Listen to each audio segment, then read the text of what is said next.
धरी गाँव में पशिला हाथी भांगिला घर खाइला धान एपरी दृश्य देखा मिली जाजपुर जिला सुकिंदा ब्लॉक सुकिंदागढ़ पंचायत अंतर्गत रंगी टांगर ग्राम गतकाली राति खाद्य अन्वेषण एक गोठ छड़ा हाथी रंगी टांगर ग्राम पशि जाइथिला। रंगी टांगर मुंडा साहिर लोके शोइथिबा बेले हठात एक हाथी आसी ग्रामर सुबानी मुंडा और साईनाथ मुंडा घर भांगिबा सहित विभिन्न सामग्री नष्ट कर देइथिबा देखिबाकू मिलिछि।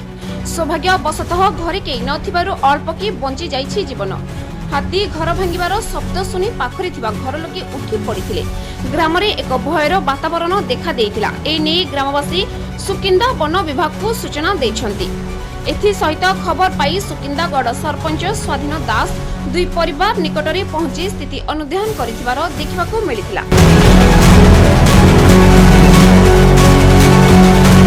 हाथी आडू पड़े आसी घर दुआर सब भांगिकी जाइछि। देखंतु आपन निजे देखिकी जाउतो।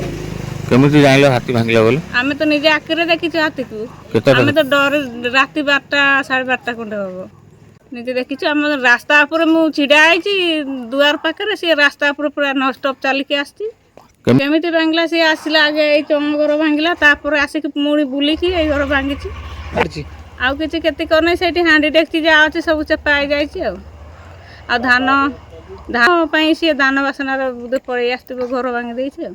जहाँ भी सरकार हमको कि फॉरेस्ट वाला हमको जहाँ भी आमर क्षतिपूर्ण अल्प हो बेसी हो से सहयोग करेंगे।